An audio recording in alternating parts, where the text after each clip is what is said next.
Olá, doutores. Então, doutor Marcos, para começar, o que é déficit de atenção? Veja, o nome déficit de atenção, ele não expressa muito bem o problema, né?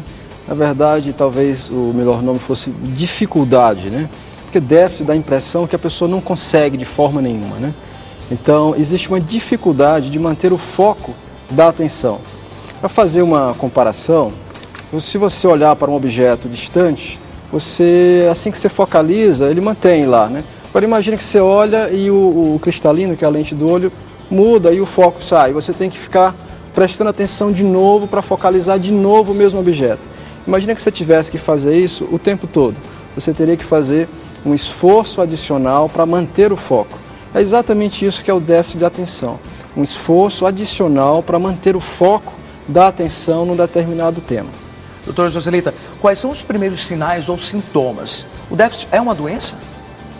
Não, na verdade ele é um transtorno invasivo e que é sabido que você pode perceber os primeiros sinais, geralmente mais efetivamente no período escolar, na idade de 6 a 7 anos. Embora eu já tenha lido que mesmo nos bebês, né, que trazem geneticamente, né, o TDAH, eles são crianças que geralmente choram muito, né, e ficam durante muito tempo em vigília. Logo, recém-nascido já apresenta os sintomas? Já li a respeito, né?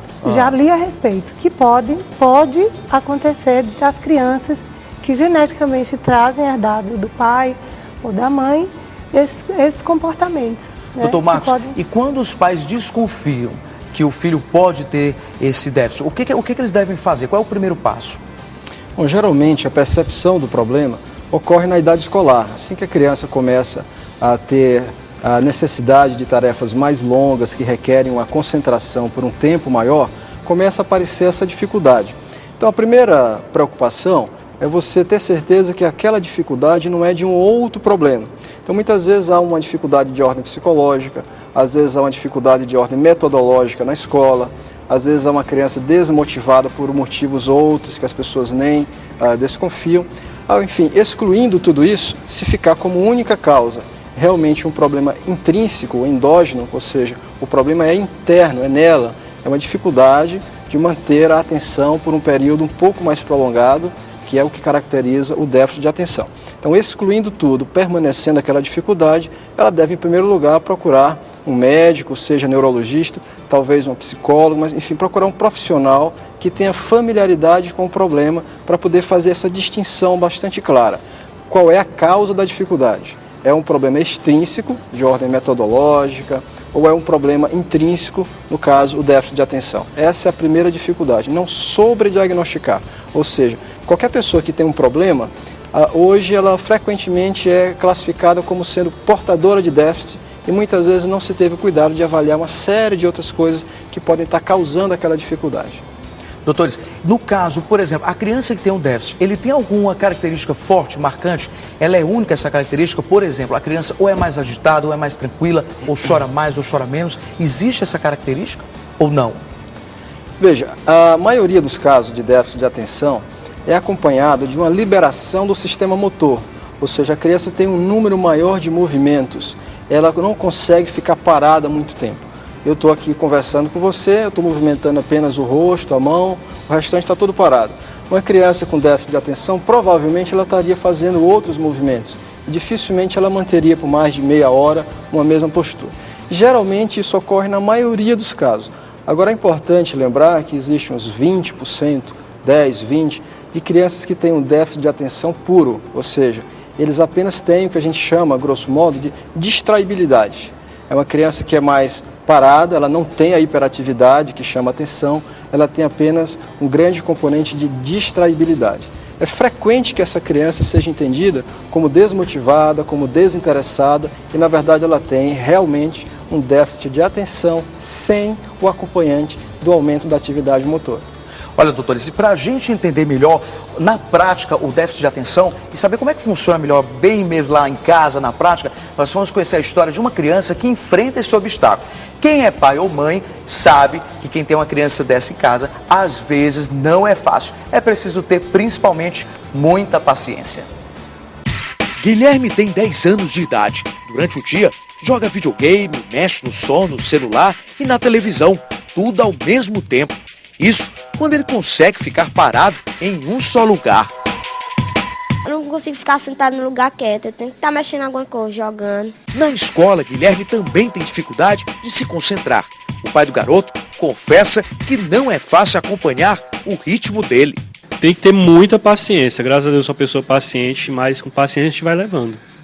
Segundo a avó de Guilherme, desde pequeno ele dava sinais de hiperatividade. A família, que desconfiou, procurou logo a ajuda de especialistas. Com 2 meses de idade, quando eu dei o maracá, ele sacudiu. Eu já percebi que ele não era uma criança normal. Sempre ele não parava um instante, tinha vezes que eu chorava, de cansada de lutar com ele, porque ele mexia em tudo. Segundo Dona Terezinha, o maior obstáculo até hoje é o preconceito. Na escola, por exemplo, alguns professores não são preparados para crianças com hiperatividade. Já está na 6ª escola, por causa do problema da hiperatividade, as professoras não entendem, começam a rejeitá-lo, e aí eu tiro, boto em outro e vou levando para ele não atrasar os estudos. Então, doutores, esse aí é um exemplo, né, da criança bastante agitada. Às vezes é comum, né, doutor, achar pacientes dessa forma. Agora eu queria saber do senhor, como é que dá para saber se a criança é apenas ativa ou se ela sofre desse problema? Veja, o déficit de atenção, ele é observado pela família, é observado na escola, é observado pelo profissional que lida com esse tipo de problema. E é extremamente importante entender a dinâmica familiar dessa criança.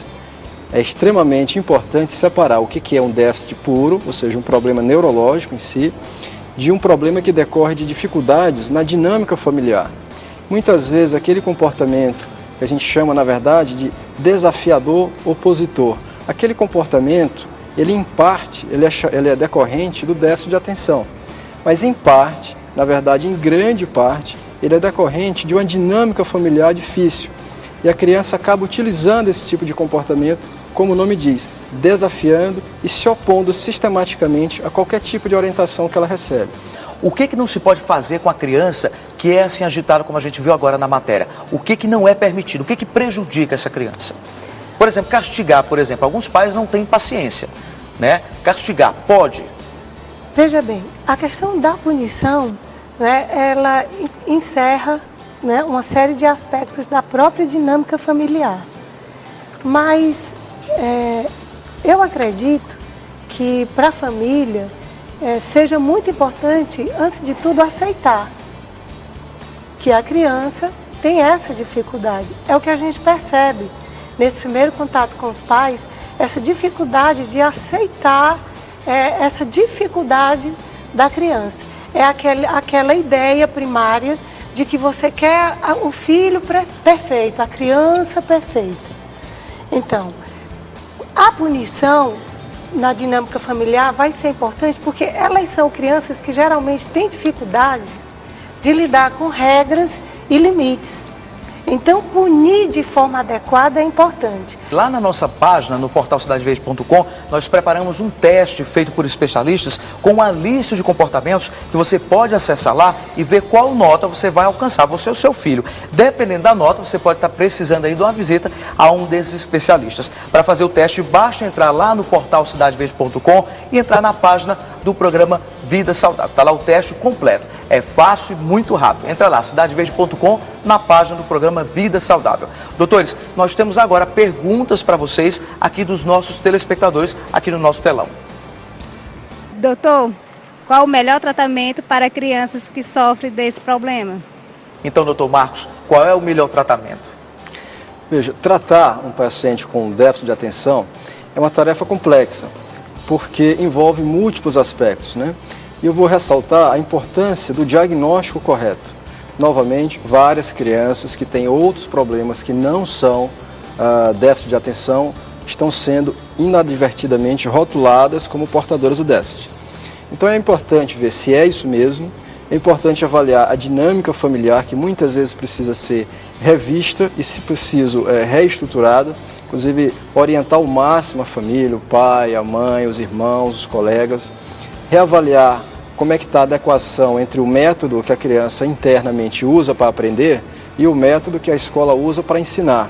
A gente costuma resumir essa questão dos pais com as crianças dizendo o seguinte: a estratégia de recompensa, se for um bom rendimento, punição, se for um mau rendimento, ela realmente deixa muito a desejar. Ela deveria, na nossa opinião, ser, em grande parte, abandonada. É preciso, ao invés de recompensar e punir, é preciso saber motivar a criança.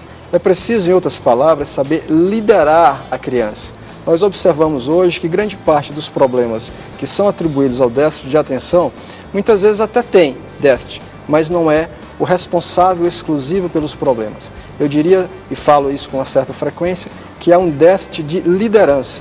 Um déficit de liderança na família resulta numa desorganização, num excesso de cobrança, numa baixa autoestima e que vai criar um feedback negativo, ou seja, quanto mais cobrança, quanto mais baixa autoestima, pior o rendimento, que vai reacender todo esse ciclo. Nós temos mais uma pergunta para vocês. Doutora, déficit de atenção e imperativismo é a mesma coisa? Então, doutora, são a mesma coisa? Bem, na verdade, usualmente se usa a nomenclatura transtorno do déficit de atenção e hiperatividade, TDAH. O TDAH, da forma que é entendido, né, e sabido, ele pode se apresentar em 3 subtipos. Ele pode apresentar o predominante desatento, se um componente da hiperatividade em evidência. Ele pode, que geralmente é comum nas meninas, né?